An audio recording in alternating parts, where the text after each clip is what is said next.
So we'll jump right into it. Sure, Rob. let's do it. Yeah, it was, it's so nice to meet you.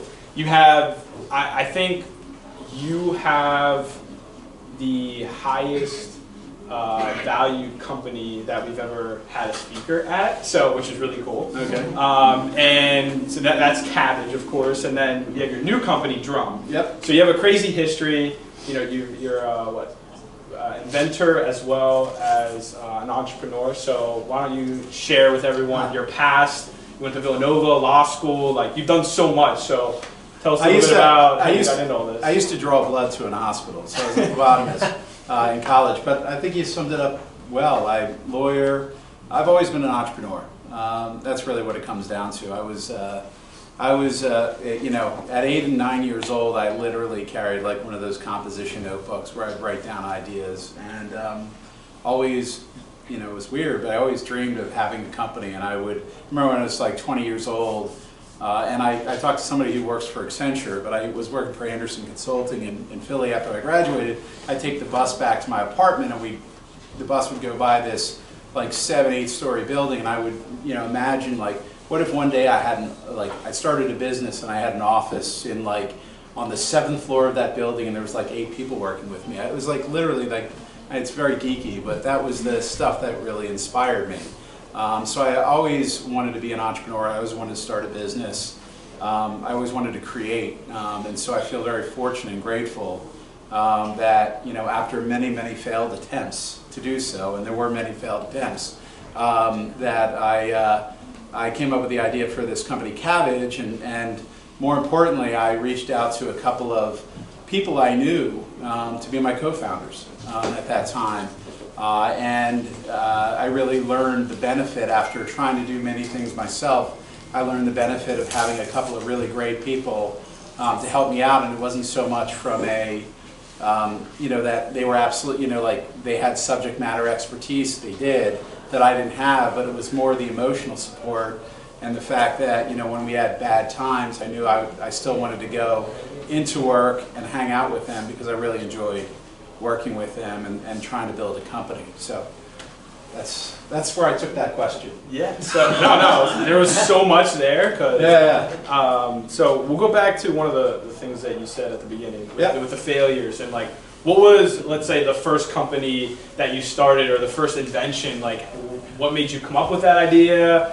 How did it go? What were the reasons that maybe it didn't work out, or what were the things that you learned from that? Yeah, seriously, there's so many. Some were good. I started a garbage business with my buddy back in college. We were like the 1-800 got junk of my hometown before there was 1-800 got junk, which is now Clutter, in San Francisco and those things. And you make a lot of money hauling junk because it really sucks. Like picking up the garbage out of people's homes and mostly taking it to the dump with all the pigeons flying overhead.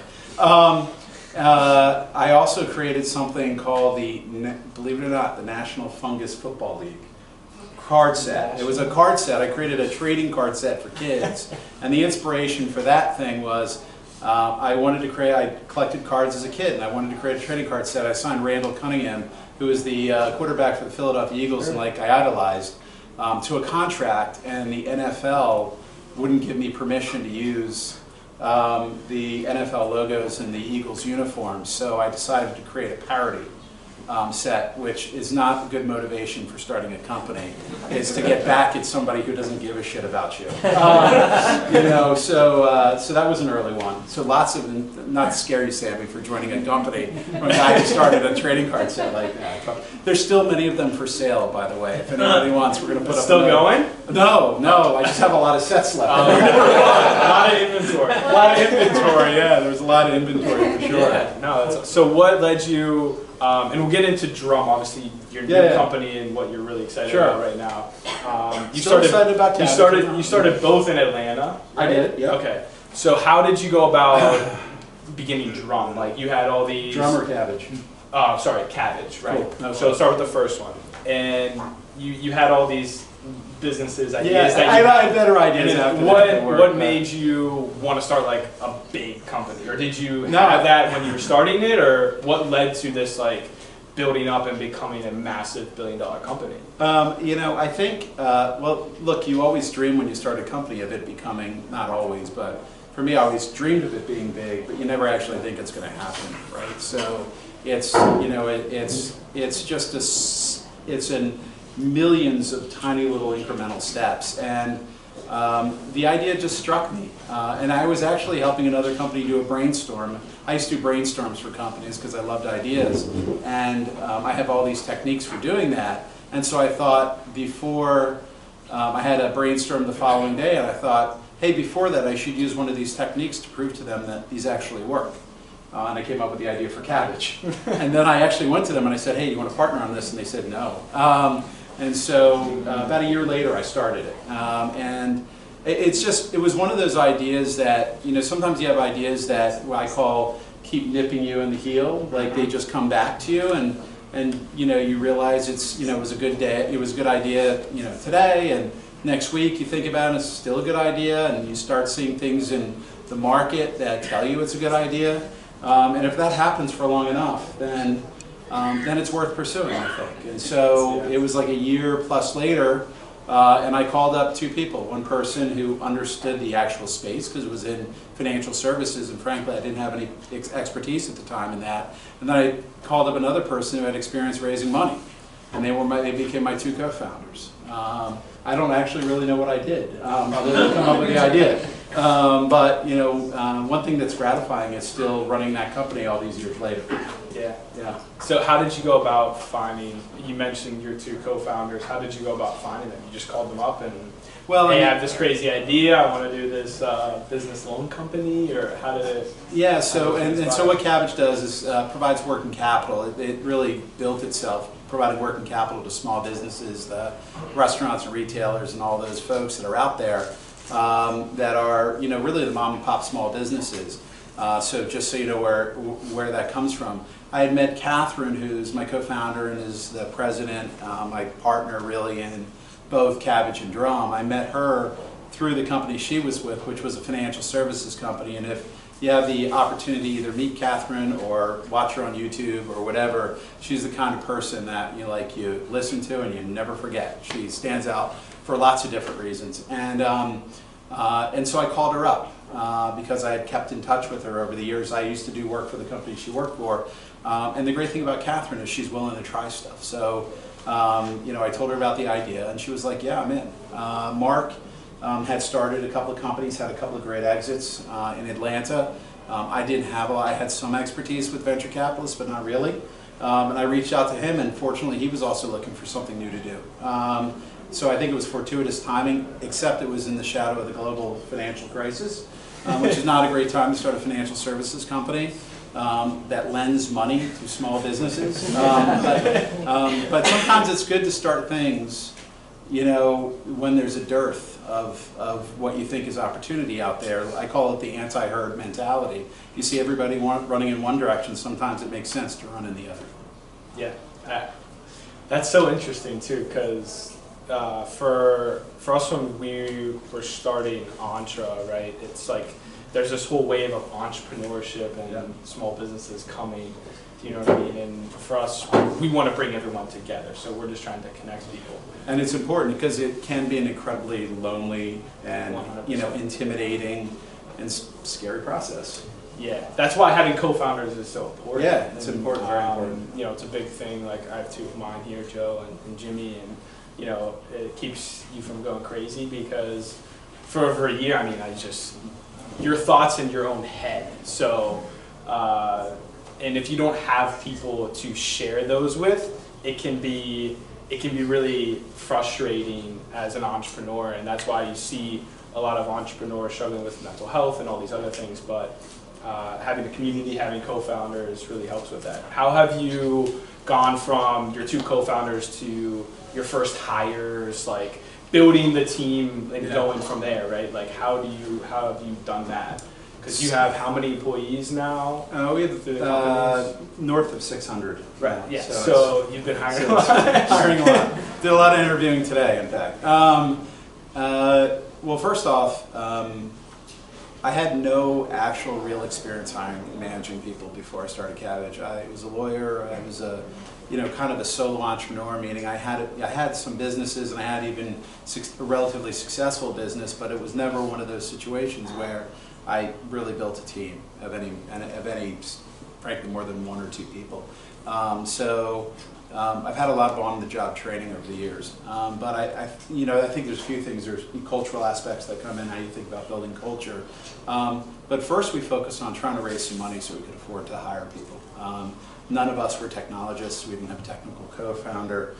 So we had PowerPoints, and we had our ideas, and we were really good at telling the story because we had the opportunity to tell it hundreds of times to people who told us we were idiots. So you get and by the way, that's a really important thing. Tell your story as many times as you possibly can, and learn how to tell it, and take feedback, and listen to what people are saying. So we raised the money, and then we made our first hire, and our first hire was frankly turned out to be an amazing guy who just happened to be part of the family that invested in the company. It sounds like that's why we hired him, although I guess in a way that was, but he turned out to be an incredible resource in many ways, but he wasn't an engineer. And then we hired our first engineer. And anybody who joins a company that has almost no money, a nascent idea, and we say that you've got to build this by yourself, has to, by definition, be incredibly insane.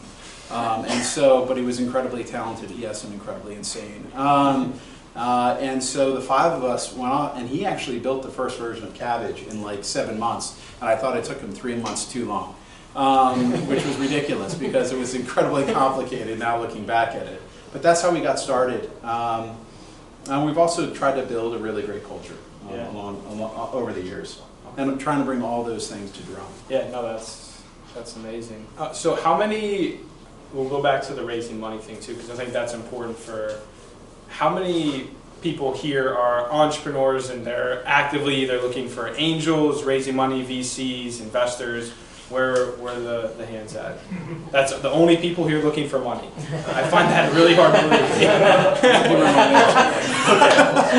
Okay. So when you're in the money business, you're always looking for inventory. So let's go back into that real quick. So how did you mentioned storytelling, right? Yeah. But what are some of maybe the tips or things that you've learned now going through the different rounds of funding? Because you guys have raised with Kabbage, what, over $2.5 billion or something? Well, we've raised $400 million in equity, and we've raised billions in debt, but because we lend money, so you need to have a lot of that. So first of all, I think you said the key word: tell a story. One thing I built this presentation initially that was actually horrible, but perfectly fine in that went through the pieces, and it didn't really catch anybody's attention. And then I saw another guy who was raising money for his company, this incredible deck that told this incredible story, and was beautifully designed. And I went to him, his name's Greg. I said, did somebody help you with this? And he introduced me to this individual, Mary Frances. And Mary Frances, she had design people on her team, but she was a storyteller. And so she took what we were doing, which was we were trying to build a lending business for small businesses, e-commerce sellers. At the time, it was people selling over places like eBay and Amazon, and she created a narrative around it. And the narrative was around, here is Bill, this online seller who is trying to grow his business, has built a great business on eBay, yada, yada, and here's Rich, the evil banker, who's not going to give him any money to grow his business, and by the way, you should really do this, and here's how you'd use data, like all these things. And we created this narrative that people loved. In fact, they loved it so much that every investor asked for her contact information, the storyteller, not always ours, so it still took a while to raise money, but that's how we started. That's how we started after the angel round. We ended up raising the first $500,000, then we rounded that to $2 million. That was April of 2010. Then we raised our Series A that December, and that was like almost $7 million. Did you, before getting the angel, did you guys already have revenue? Were you kind of like bootstrapping it, trying to make revenue? Because there's a lot of businesses now that are focused on just like growing really, really fast and not necessarily focusing on revenue and like making money, and that's where, now there's like these huge evaluations and stuff. Like, were you thinking about that, or were you just focused on making or raising money because you knew you needed that to actually like perform and do what you're doing. And I know your business is kind of unique in that sense. Well, I mean, I think for Kabbage, it was around. First of all, I wanted to raise, like, all I wanted as an entrepreneur was the opportunity to prove that I could create something. Right? That was all I really wanted initially. It wasn't about building this big company. It was like, please just give me a chance. And so that was like my personal prayer for that round of capital. So you know, we raised a couple million before we actually had any revenue. And it was really the first check. I mean, one of the keys is nobody wants to be the first person in a deal, right? Nobody wants to be the sucker who wrote the first check. So, you know, first of all, we tried to say, hey, you know, we won't break escrow until we raise 500,000, so people didn't feel like the first person in, right? So you tell people, and you do, you know, you say, you know, if you're going to put in 10,000 or 50,000 or whatever that is, I'm not going to touch it until I've raised this much money, and that sort of solves one of those issues. So that's pretty important. And then once we did that, the objective was, you know, what's the milestone? What are we going to prove in order to get to the real round, the Series A? And we wanted to prove that we could put the system out and people were interested in the product. That was it. So we did that, and we went to every possible show. We talked to every eBay seller out there. We went to this thing called eBay on Location, which is not around anymore, but it was the first event of its kind in May of 2010, and all these 2,000 eBay sellers were there, and they had, like, eBay had it, but it was a cash bar, and so we'd go up to the folks and we'd say, hey, can we buy you a beer, like an eBay seller? And you would have thought we just offered to buy them a steak dinner at, like, the finest restaurant in New York, because they'd never been treated like they actually ran a business. And it was like at that moment that I think we realized that there was an opportunity here, right? There's a lot of people who created great businesses who really didn't have a voice in the actual economy. And so that was how we started. That's such an interesting story. That's cool. So before we're going to get into some Q&A, I think, can the people in the back still hear us, or can you speak up a little bit? Okay. A little light. Okay. All right. Cool. So before we get into the Q&A, let's talk about. I'm going to talk about your new company. Yeah. Let's talk about Drum. Okay. And what? So you have Kabbage. Obviously, you've gotten some insights into small businesses running that. So what led you to starting Drum? Yeah. And for people who don't know, because it is a brand new company. You don't know what it is. Yeah. I'll share it with you. Yeah. So look, I discovered one of the biggest issues, obviously, for small businesses was capital, right? So that's what Kabbage focused on. What I realized, the other big thing that every business, whether you're a small business or not, what do you need? You need customers, right? Kabbage had grown up to start acquiring a lot of business customers. We now acquire 200 to 250 business customers a day, but we're always looking to grow bigger. We've got a very fully built out traditional marketing channel. We have a very fully built out digital channel. We have a sales team. We have a big BD team. We have lots of relationships. So I've always, I also advise a lot of other companies, and I've always been trying to figure out what is another big channel that businesses could leverage to acquire customers. And what I realized was I really wanted, on behalf of Kabbage and every other company I advised, what I would like for Kabbage is somebody to walk into every small business in the United States and talk about Kabbage. But Kabbage is not the kind of business that can afford to have 10,000 salespeople on the street talking about Kabbage. And then I started talking to other companies that were selling to small businesses and were selling to consumers. And they were like, yeah, we're like in between the terrible worlds of traditional, which we can't figure out, how to figure out whether it's successful. And I don't know about this digital thing. There's lots of people competing for customers on there. And so I said, what about an alternative where you can actually have a physical sales force walk into businesses and talk to individuals about their products? And they go, that would be great. I can't afford that. But I was like, maybe you can. So what Drum is really set up to do is aggregate all of that fractionalized demand for a sales force. From every business that sells to a small business or sells to a consumer, you now can have a sales force out there pitching your products and services. And on the flip side, the rise of the gig economy, we can take all that aggregated fractionalized demand and disperse it among the gig economy. And obviously what I mean by that, everybody who has your own particular interest, your professional and your personal networks, that you can share the businesses and brands that you love, the products and services that you use every day, to people within your professional or personal networks or others that you think might be interested in them. So we can all kind of conjure up our inner salesperson and share it with other people and create the largest global sales force in history.